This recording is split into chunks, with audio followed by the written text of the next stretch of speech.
Your Excellencies, the Presidents of Benin and Senegal, Your Excellency, the Vice President of Côte d'Ivoire, President of the African Development Bank, Secretary General of the African Union, Commissioner of the African Union Commission,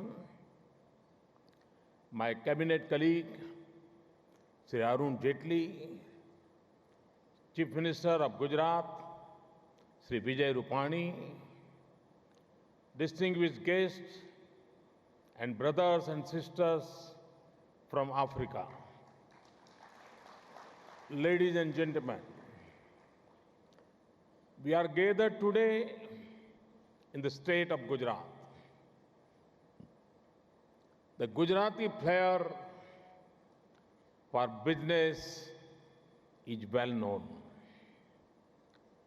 Gujaratis are also famous for their love of Africa.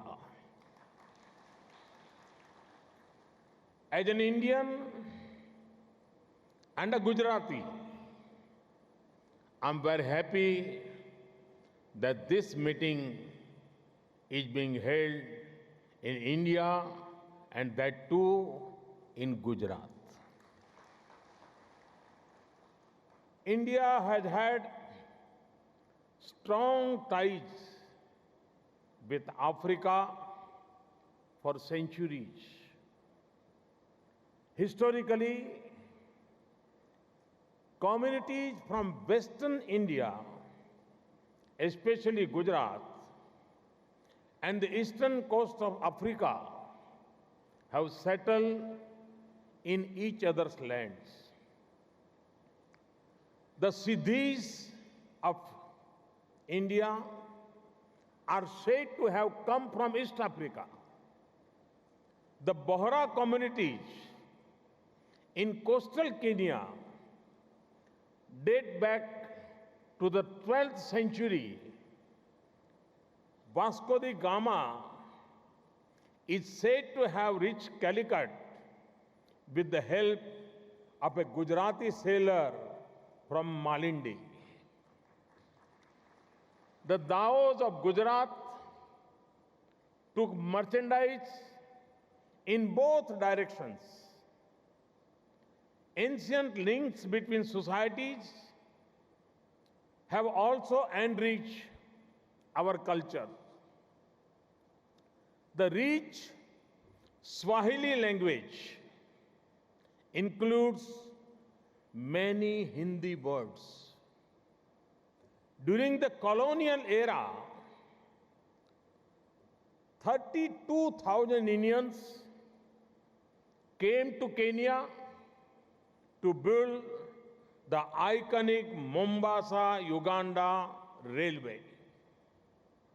Many lost their lives during this railway construction. Around 6,000 of them stayed back and brought their families.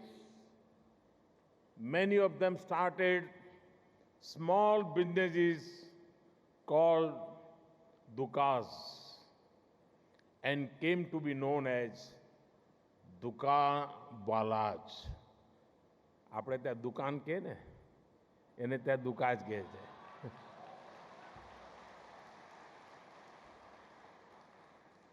During the colonial years, merchants, artisans, and later officials, teachers, doctors, and other professionals went to East and West Africa, creating a vibrant community which combines the best of India and Africa. Mahatma Gandhi, another Gujarati, perfected his tools of non-violence struggle in South Africa. He also visited Tanzania in 1912 along with Gopal Krishna Gokhale. several leaders of Indian origin supported strongly and fought alongside the leaders of Africa's struggles for independence, including Mr. Nyerere, Mr. Kenyatta, and Nelson Mandela.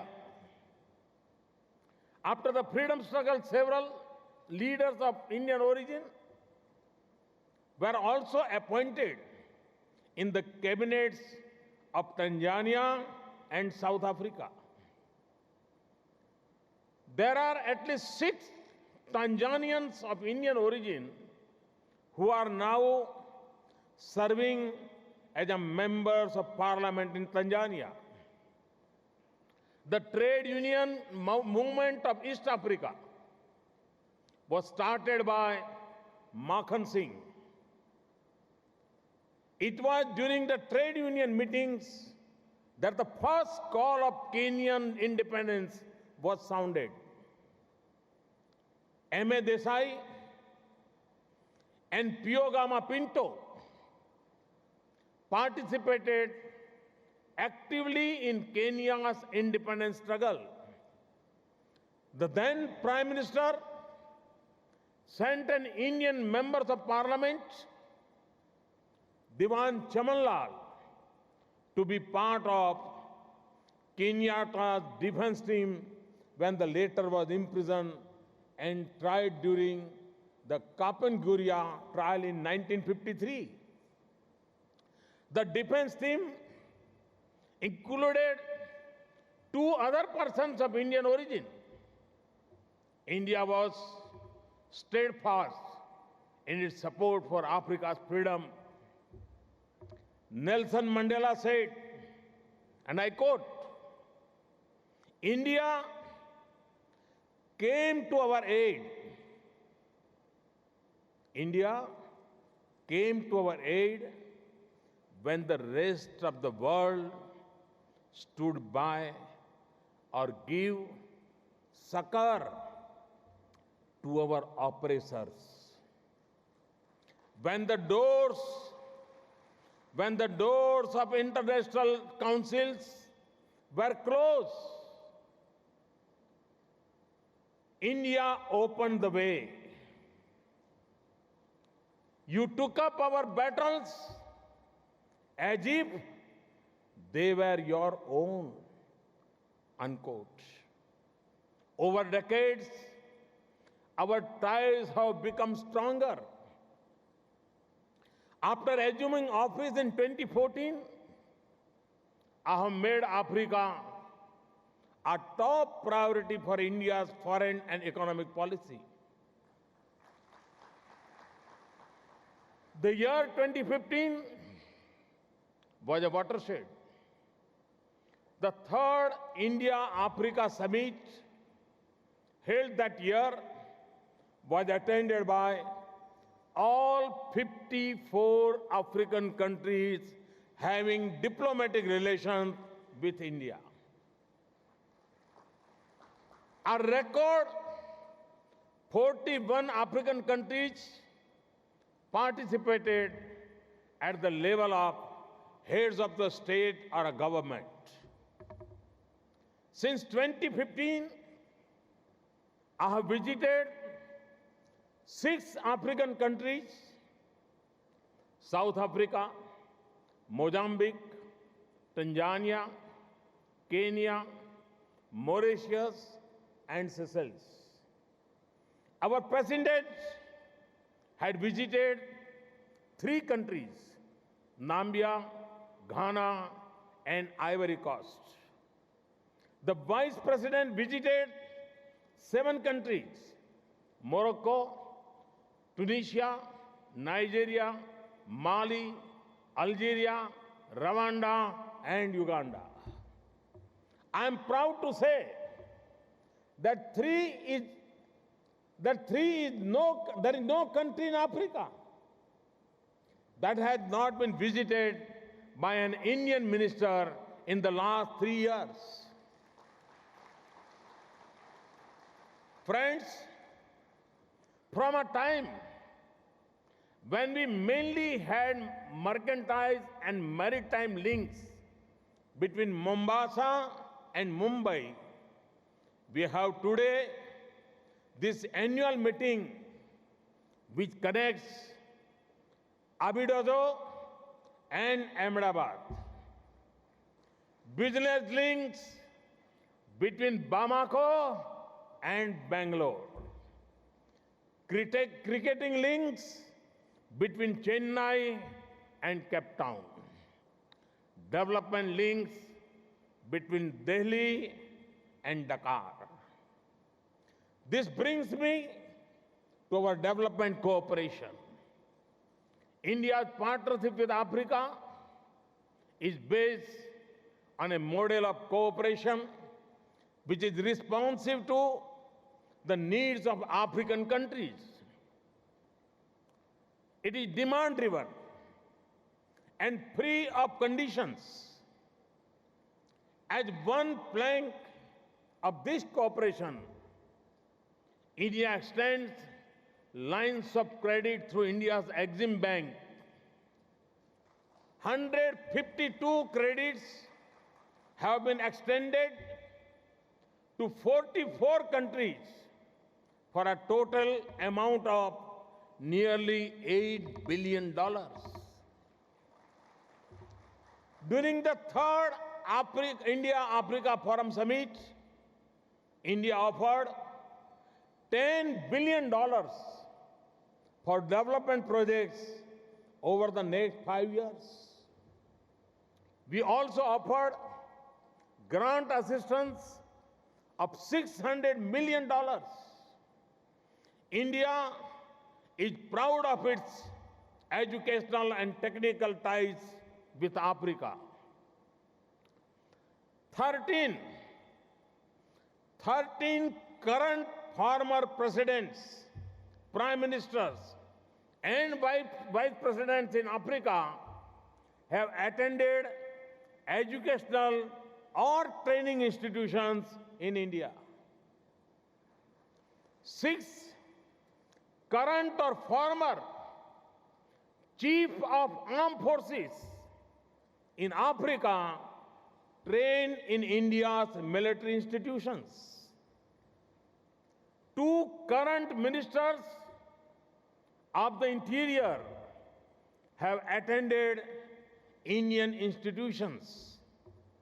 Under the popular India Technical and Economic Cooperation Program, more than 33,000 scholarships have been offered to officials from African countries since 2007. One of our best partnerships in the area of skills is the training of solar mamas. Every year,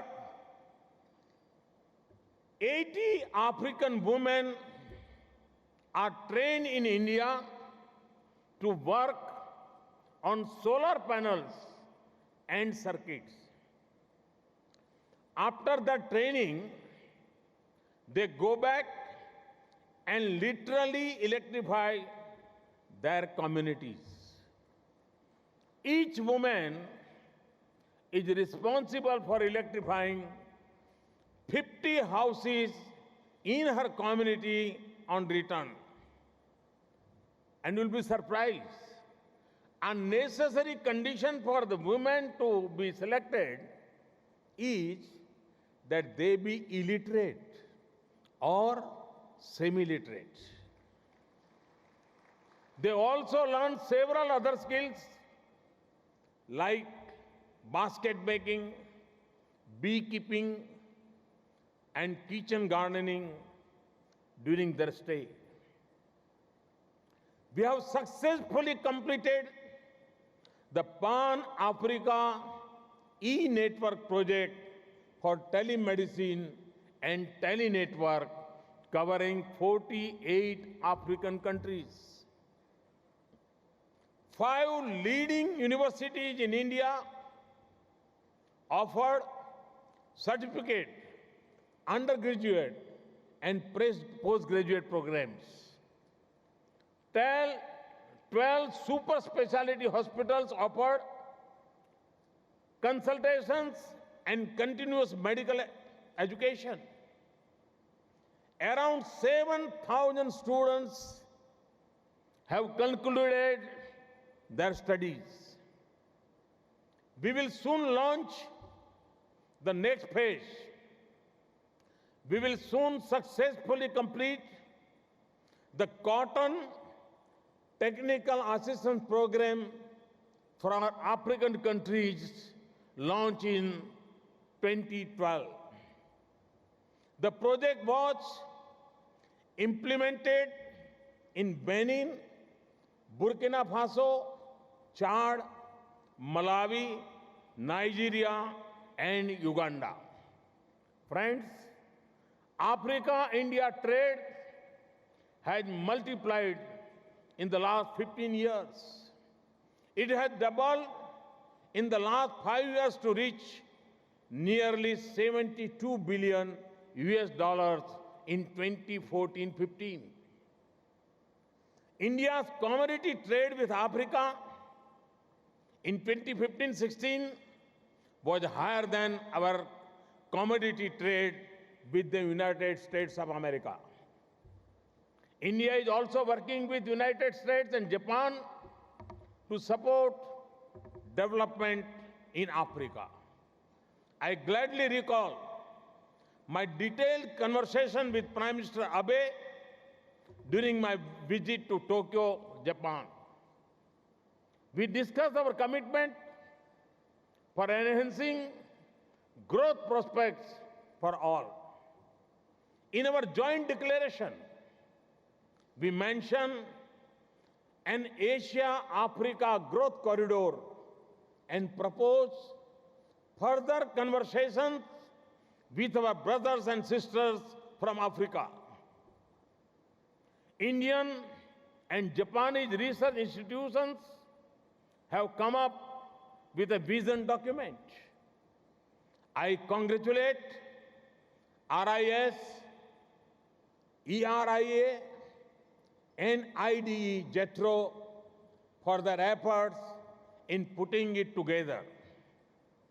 This was done in consultation with think tanks from Africa.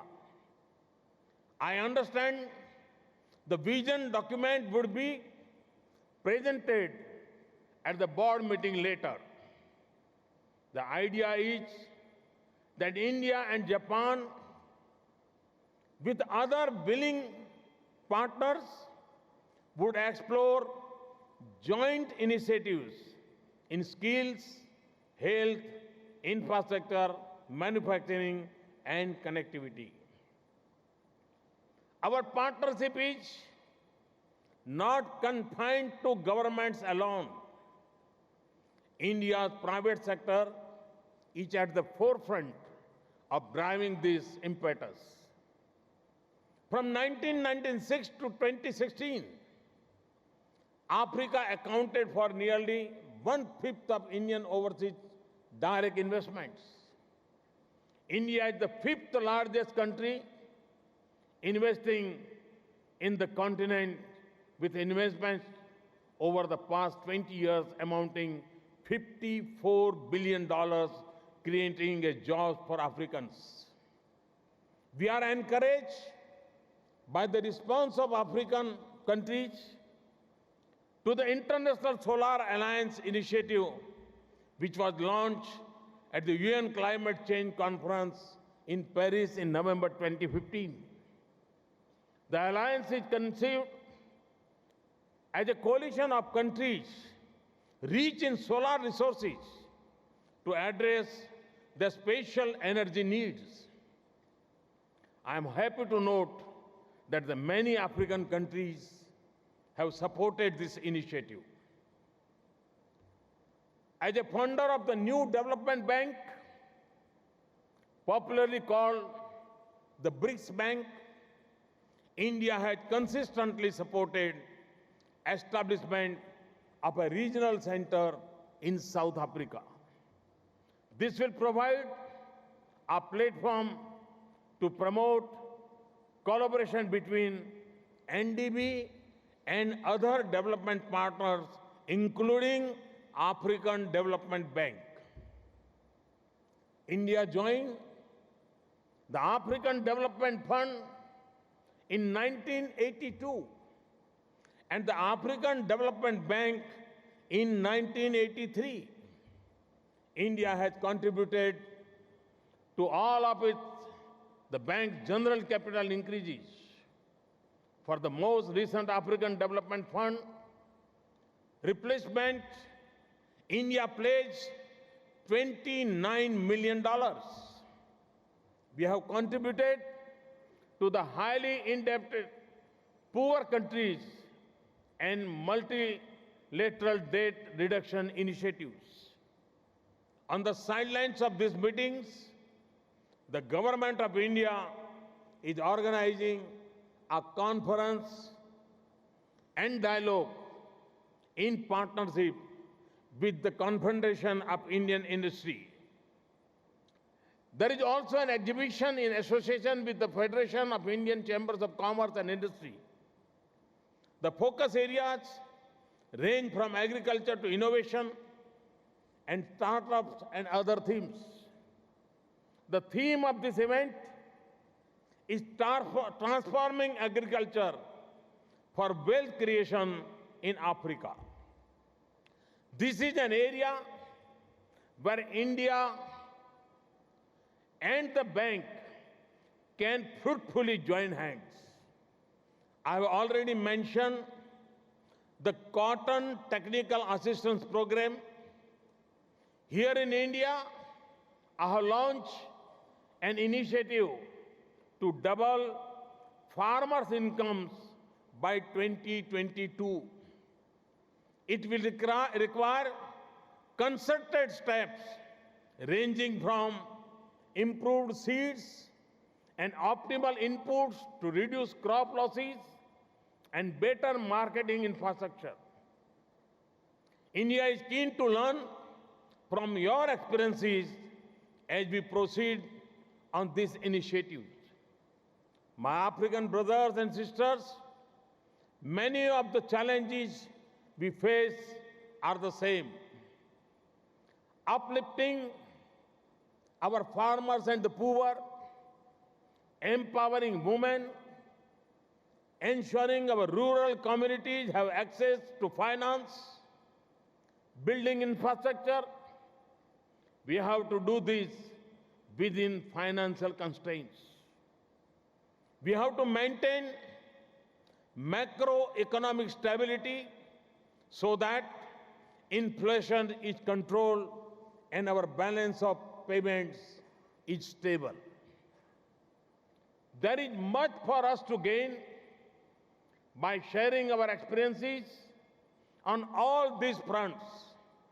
For example, in our push to a less cash economy, we have learned from the great strides that African countries like Kenya have made in the area of mobile banking, M-Pesa.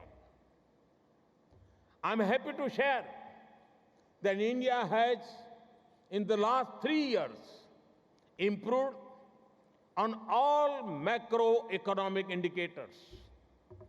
The fiscal deficit, balance of payments deficit, and inflation are down. The GDP growth rate, foreign exchange reserves, and public capital investments are up. At the same time, we have made big strides in development. Mr. President of the African Development Bank, it is reported that you have described our recent steps as textbook chapter for other developing nations and called us a development beacon. While thanking you for these kind words, I'm also glad to know that you have spent quite some time training in Hyderabad earlier. However, I must say that I remain focused on the many challenges ahead. In that context, I thought I could share with you some of the strategies we have used in the last 3 years. By paying subsidies directly to the poor rather than indirectly through price concessions, we have achieved large fiscal savings. In cooking gas alone, we have saved over $4 billion in 3 years. In addition, I appeal to well-off citizens to voluntarily give up their gas subsidy. Under the Give It Up campaign, we promise the saving would be used to provide a connection to a poor family. You will be surprised to know that over 10 million Indians volunteered to do so. Thanks to the savings, we have launched a program to provide gas connection to 50 million poor families. More than 15 million connections have already been provided. This transforms the lives of the rural women. It frees them from the health hazards of cooking with firewood. It also protects the environment and reduces pollution. It is an example of what I call reform to transform, a concentrated set of actions which transforms lives. Some of the subsidized urea fertilizer intended for farmers used to get illegally diverted to non-agriculture uses like production of chemicals. We introduced universal neem coating urea. This makes the fertilizer unsuitable for diversion. Not only have we got substantial financial savings, but in addition, the studies have shown that neem coating has improved the effectiveness of the fertilizer. We are also providing our farmers with soil health cards which tell them the exact nature of their soil and advise on the best mix of inputs. This promotes optimal use of inputs and increased crop yield. We have made unprecedented increase in capital investment in infrastructure covering railways, highways, power and gas pipelines. By next year, no village in India will be without electricity. Our clean Ganga, renewable energy, digital India, smart cities, housing for all, and Skill India missions are preparing us for a cleaner, more prosperous, faster growing, and modern new India. Our aim is that India must be an engine of growth as well as an example in climate-friendly development in the years to come. There are two crucial factors which have helped us. The first set of changes is in the banking system. In the last 3 years, we have achieved universal banking. We launched the Jan Dhan Yojana for people's money campaign, under which our 280 million bank accounts have been opened for the poor in urban rural areas. Thanks to the initiative, virtually every Indian family has a bank account. Normally, banks are associated with helping businesses and the rich. We have enlisted them for helping the poor in their quest for development. We have strengthened our state-owned banks by freeing them from political decisions and appointing professional chief executives on merit through a transparent selection process. Our universal biometric identification system called Aadhaar has been the second crucial element. It prevents claiming of benefits by those who are not eligible. It enables us to ensure that those who deserve government aid receive it with ease while excluding non-genuine claims. Friends, let me conclude by wishing you a very successful and productive annual meeting. In the sports arena, India cannot compete with Africa in long distance running. But I can assure you that India will always stand with you, shoulder to shoulder, supporting you in the long and difficult race for a better future.